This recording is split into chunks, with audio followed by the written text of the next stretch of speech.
ఏం బాబాయ్ గారు ఏంది మరి పార్లమెంట్లో మహిళా బిల్లు అను ప్లస్ రాష్ట్రం యొక్క ఎంపీల స్థానాలు పెరగబోతున్నాయి. ఎలా చూస్తావు నిజంగానే?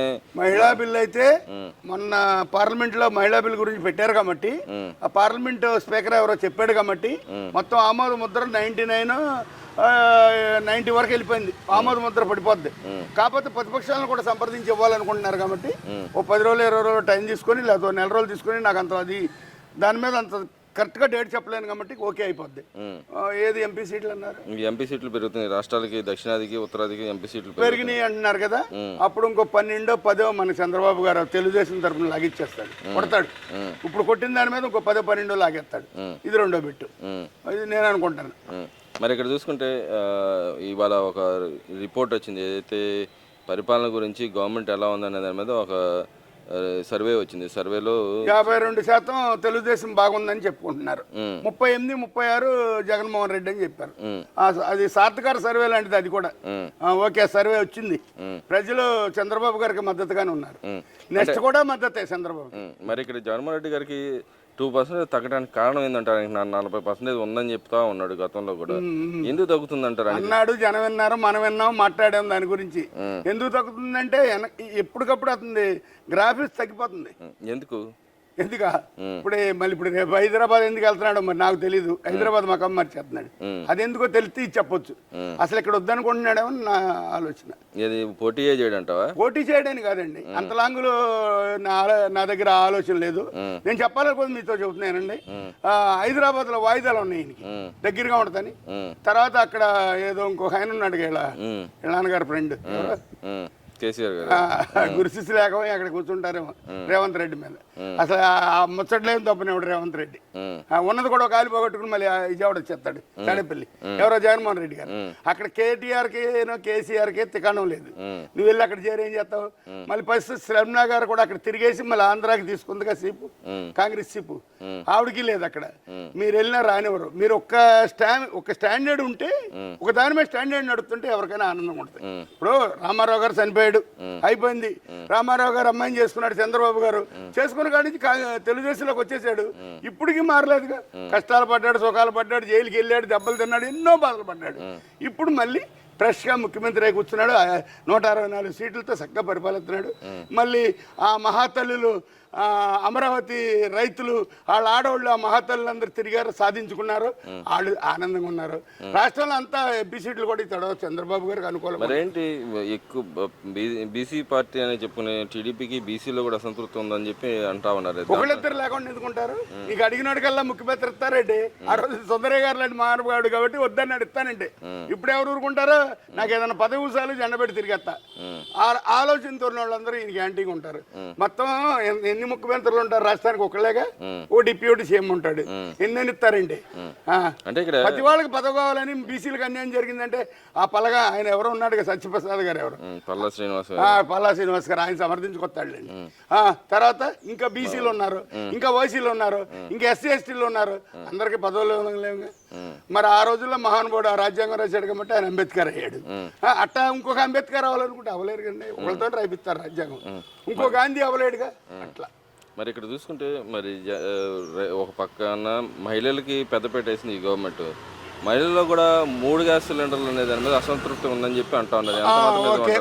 మహిళలు ఏమంటున్నారంటే మాకు అన్ని బాగానే ఉన్నాయండి, 99 బస్సు ఓకే, ఇంకా ఓకే, టిక్కో ఇళ్ళు కూడా ఇస్తున్నాడు ఓకే, ఒక గ్యాస్ లో మాకు సరిపడగా రావట్లేదండి అని చాలా మంది ఆ నోట ఈ నోట మాట్లాడుకుంటాం. టీవీలు వేరుగా మనం విన్నాం. అది కూడా ఎందుకు విన్నామంటే పైన యుద్ధాలు జరుగుతున్నాయి, గ్యాస్ సప్లై ఆగింది. ఎవరికాడు ఈ మహారాష్ట్రానికి కావాలని అక్కడ సిప్పులే ఆఫీసు కూర్చున్నారు. ఆ టంపు కూడా దావాడు యుద్ధం ఆపితే ఆ గ్యాస్ వస్తే ఈ మహిళలు కూడా ఈ బిట్టు కూడా తీసేది దరిద్రం వదిలిచ్చేస్తారు చంద్రబాబు గారు. ఇదొకటి. ఇంకేదో అడిగారు? మరి యువతలో కూడా దాదాపు 60% పైన యువత కూడా ఈ గవర్నమెంట్ సైడ్ మొగ్గు చూపుతున్నారని చెప్తా ఉన్నారు. మరి ఉద్యోగ అవకాశం కల్పనలో గవర్నమెంట్ ముందు దూసిపోతుంది అంటారా? ఇప్పుడు దానికి ఉదాహరణ చెప్పాలంటే ఆయన ఎవరంటే పొట్టులూరి దిస్తగారే ఎవరు ఆయన ఇంటి పేరు మర్చిపోయి. సరే ఇప్పుడు యువత యువత గురించి అండి, అలా స్టూడెంట్లు 3 మంది ఉన్నారు, ప్రజాసేవ చేయాలని తిరుగుతున్నారు. మరి ఆ కుర్రాడు చక్కగా మాట్లాడతాడు, అతనికి ఏదైనా ఇవ్వాలని నేను అనుకుంటున్నా.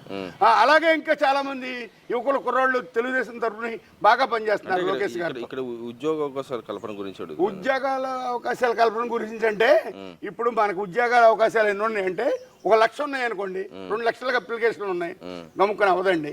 ఇప్పుడు కొన్ని ఫ్యాక్టరీలు వస్తున్నాయి, దాంట్లో ఏదన్నా మళ్ళీ కొత్తవి చూసి వేస్తాడు చంద్రబాబు గారు, లోకేష్ గారు. అంటే ఆ రకంగా గవర్నమెంట్ పనిచేస్తుందంట. ఆ వేలోనే ఉన్నాడు చంద్రబాబు గారు. ఎప్పుడు 99% నలుగురు పని కల్పిస్తే మనకు బరువు తగ్గిద్దనే ఆలోచన ఉంటుంది ఆయనకి. కానీ అన్ని అవలా ఇంకా అవపడక ఈ ఉన్నాయిగా ఈ మేకులు టైర్లో గుచ్చుకుంటే గాలిపోతున్నాయిగా ఈ వైఎస్ఆర్సీపీ మేకులు, ఇలాంటి కొన్ని ఆగిపోయినాయిగా. ఇప్పుడు ఒక బ్యాటరీ ఉందండి, 10,000 మంది ఉద్యోగస్తులు కావాలి, 9,000 మంది చూస్తున్నాడుగా, 1,000 మందికి బ్రేక్అవుట్ అవుతుందిగా. ఇలాంటివి ఎన్ని బ్యాటరీలు రావాలి మనకి? అన్ని బ్యాటరీలు వచ్చిన తర్వాత మాట్లాడుకోవాలి. యువకులు తెలుగుదేశం మీద, ఎన్టీఆర్ మీద అభిమానంతో వాళ్ళ పెద్దలు ఆలోచించి కొంచెం టైం తీసుకుంటే అందరికి పని అయింది. పెద్దలంటే యువకులకు తల్లిదండ్రులు, యువకులంటే లోకేష్ గారు బ్యాచ్, ఇంకా మధ్యకారోళ్ళు అంటే చంద్రబాబు బ్యాచ్, అంటే ఆయన వయసు వాళ్ళు బ్యాచ్. అంటే మరి ఇక్కడ జగన్మోహన్ రెడ్డి గారు నువ్వు హైదరాబాద్ మకం మారుస్తున్నారని చెప్పి అంటున్నావు. మరి రేపు పొద్దున కేసులు పరిష్కారం అయ్యి ఆయన బయటపడతాడంటావా లేకపోతే జైలుకి పోతాడంట? కరెక్ట్ గా జడ్జిస్, సిబిసిఐడి మొత్తం అవన్నీ కరెక్ట్ గా పనిచేస్తే కష్టం రావటం. అక్కడి నుంచి అంటే వాయిదాలు చూసుకుంటాయి కంటిన్యూ. వాయిదాలకు వెళ్తాడు, జైలుకి వెళ్తాడు, అది చెప్పలేము. ఆయన చేసిన కేసులు ఉన్నాయి, అన్ని ప్రూఫ్లతో సహా దొరికినాయి అంటే ఎవరైనా వెళ్ళాల్సిందే. ఆ మాట కొత్త ఇంద్రమ్మను కూడా పెట్టారు జైల్లో. అదే మరి ఇక్కడ చూసుకుంటే నిన్న YCP CPRO Jaganmohan Reddy CPRO గారిని అరెస్ట్ చేసి దాన్ని నానా గగ్గోలు చేసిన పరిస్థితి, మీ పేరు నేను దగ్గర నుంచి అందరూ గగ్గోలు చేసిన పరిస్థితి. నిజంగానే కోర్టులు చెప్పినా కూడా వీళ్ళు ఎందుకు వింటలేదంటారు? ఇదిగో కావాలని అరెస్ట్ చేశారు, అక్రమ అరెస్ట్ చేశారు అని చెప్పి మాట్లాడుతున్నారు పదే పదే. యాంటిసిపేట్ బెయిల్ ఒకటి తప్పండి, ఇట్లాంటి వాళ్ళకి ఇస్తారు కావాలి, పేదలకు ఎవరై.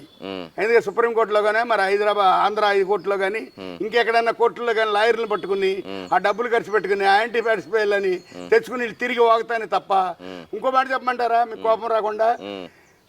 ప్రధాని చేసి సొంత కారు లేనోడు లాల్ బహదూర్ శాస్త్రి కాదు, సర్వస్వం పేదలకు ఇచ్చిన పుచ్చలపల్లి చంద్రయ్య లాంటి వాళ్ళు కాదు బాబు వీళ్ళు. వాళ్ళ పంచులతో తాకి వీళ్ళు పనికిరారు, బయటకు వచ్చి నే బోడు మాట్లాడుతున్నా. నా బాధలు నాకుంటాయి, మీ బాధలు మీకుంటాయి.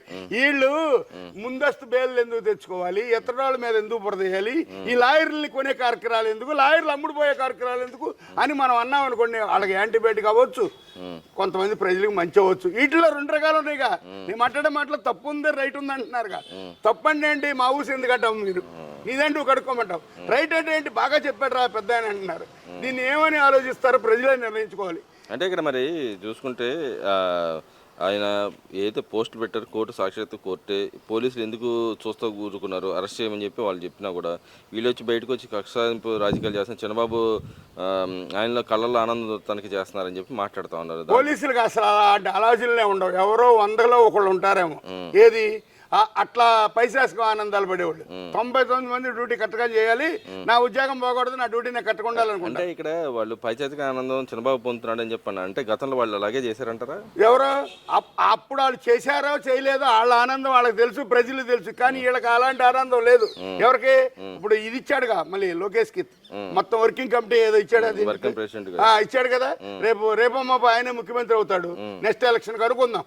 అలాంటి వాడు పైశాసిక పనులు ఎందుకు చేపిస్తాడు? అసలు వాళ్ళకి లేవండి. వీళ్ళు ఆపాదించి మాట్లాడే మాటలు, తప్పుడు మాటలు, అబద్ధాలు ఎన్ని నేను అనుకుంటున్నా. పవన్ కళ్యాణ్కి అసలు వర్తించ చెయ్యి, అతను ముక్సాటికి వెళ్ళిపోతున్నాడు పనులు చేసుకుంటా. మరి ఇక్కడ చూసుకుంటే నిన్న జగన్మోహన్ రెడ్డి గారు ఒక పోర్టుకి వెళ్ళాడు, ఆ పోర్టుకి పంపించేశారు కనుక ఒక కార్యకర్త ఆయన కార్యకర్త వేసిన ప్రశ్నకి నువ్వు జాగ్రత్తగా మాట్లాడు, ఎక్కువ మాట్లాడుతున్నావు అన్నాడు. రేపు పొద్దునకి వెళ్తాడు, చంపేస్తాడు. ఇగో మీకు ఒకటి చెప్పలా, అసలు నిజం పొరపాటు వీళ్ళు ఎక్కడన్నా 1-2 సీట్లు గెలిస్తే ఎమ్మెల్యేలుగా ఆ ఏరియాలో ఒక 5-6 చంపకోకుండా వాళ్ళు ఇంటికి రారు, లెక్క అయిన తెల్లారి మొత్తం గెలవరు. అంటే చంపడానికి అవకాశం ఎందుకు ఇస్తారు జనాలు, ఎందుకు ఇస్తారు? బలేబోడు ఎతికి మరి మాకు యాంటీగా చెప్పాడు ఏడని ఎతికి మరీ చంపుతారు. వైఎస్ఆర్సీపీ వాళ్ళు ఆంధ్ర రాష్ట్రంలో ఇది బాగా చెప్పండి, వైరల్ చేయండి, నా మనసులో మాట కాదు, అంత ప్రపంచ ఆంధ్ర రాష్ట్రం ప్రజల నాటిది. ఎవడన్నా ఒకళ్ళిద్దరు ఎక్కడైనా ఎమ్మెల్యేలు వాళ్ళు గెలిచినా ఆ ఏరియాలో చుట్టుపక్కల వాళ్ళు యాంటీ వాళ్ళని పల్లెటూరులో 5-6 చంపకుండా వీళ్ళు ఇంటికి వెళ్ళరు లెక్క అవ్వగానే. మా రాష్ట్రం మొత్తం వెళ్తే చంద్రబాబుకి లోకేష్కి పవన్ పట్టినట్టే ఇబ్బంది. మరి ఇక్కడ చూసుకుంటే మరి సర్వేలు ఏమన్నా ఆయనకి పర్సంటేజ్ తగ్గుతుందని చెబుతుంది. మరి రేపు పొద్దున అధికారంలోకి వస్తానని చెబుతా ఉన్నాడు, పాదయాత్ర చేస్తాంటున్నాడు. నిజంగానే ఆయనకి గెలిచే అవకాశం? ప్రజానాడులో అయితే జగన్మోహన్ రెడ్డి ఓడిపోయాడు, గెలవడు. ఓటుతో దాంట్లో ఏంటది ఈసీలో గెలవలేడు. నోటి మాటలతో డబ్బా ఇచ్చి బోక్కరిచ్చి ఏదో వాళ్ళ అమ్మగారిని వాళ్ళ చెల్లెలు గారిని బెదిరించినట్టుగా పక్క తోసేసి, మన మాటలు కూడా తోసేసి, ప్రజల మాటలు తోసేసి, చంద్రబాబుని లోకేష్ని పవన్ కళ్యాణ్ తోసేసి నేనే సీఎం అని అనుకుంటాడు.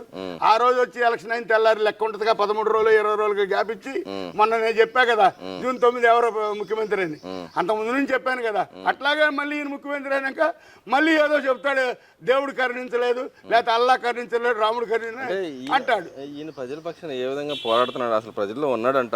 ఎవరో నా దృష్టిలో జగన్మోహన్ రెడ్డి ప్రజల్లో లేడనే నేను అనుకోవాలి. ఎందుకు లేడని అనుకోవాలంటే, ఎంచేపు ఆయన పదవాకాంక్ష ప్రతిపక్షాకాంక్ష తప్ప, ఆ గన్మెన్లు ఆ నడవటం, ఆ ఎయిర్పోర్ట్ లో నా హోదా పోయిందని తప్ప రేపు అవుదామని లేదు, అయ్యే ఛాన్సు లేదు. రేపు నెక్స్ట్ అమరావతి, ఈ చుట్టుపక్కల ఈ ఫ్యాక్టరీలు, ఈ ఆంధ్ర రాష్ట్రంలో ఈ పని మనగడంతా కావాలంటే ఇంకోసారి చంద్రబాబు గారి పరిపాలనలోనే, ఎన్టీఆర్ గారి పరిపాలనలోనే జరగాలేదు. లోకేష్ ముఖ్యమంత్రి, పవన్ ముఖ్యమంత్రి నాకు అనవసరం. వీళ్ళ పరిపాలనలోనే అన్ని చేసి వాళ్ళు చక్కగా సాపు చుట్టుకున్నాక ఈయన మళ్ళీ వస్తే లండన్ వెళ్ళి చెప్పలేము. అప్పుడు మనం ఉన్నాం, కాలం అయిపోద్ది అప్పటికి. అంటే 15 ఏళ్ళు దాటిపోతాయి కేసీఆర్ గారు. నేను అనుకుంటున్నా వీళ్ళేమే నాకు బాధ కలిగిద్దండి. వావిలాల్ గోపాలకృష్ణయ్య, సుందరయ్య గారు లాంటి, లాల్ బహదూర్ శాస్త్రి, టంగుటూరు ప్రకాశంతో, ఈయనెవరో గుమ్మడి నరసయ్య 5 సార్లు ఎమ్మెల్యేగా గెలిచి రేషన్ కార్డు పట్టుకో లైన్ల నుంచి మహానుభావులేం కాదు. కానీ బాబు నీకు దండం పెడతా, నువ్వు రెచ్చగొట్టేస్తున్నావు, వాళ్ళ గురించి నన్ను ఎక్కువ అడగొద్దు, చిరాకు ఉంది అది.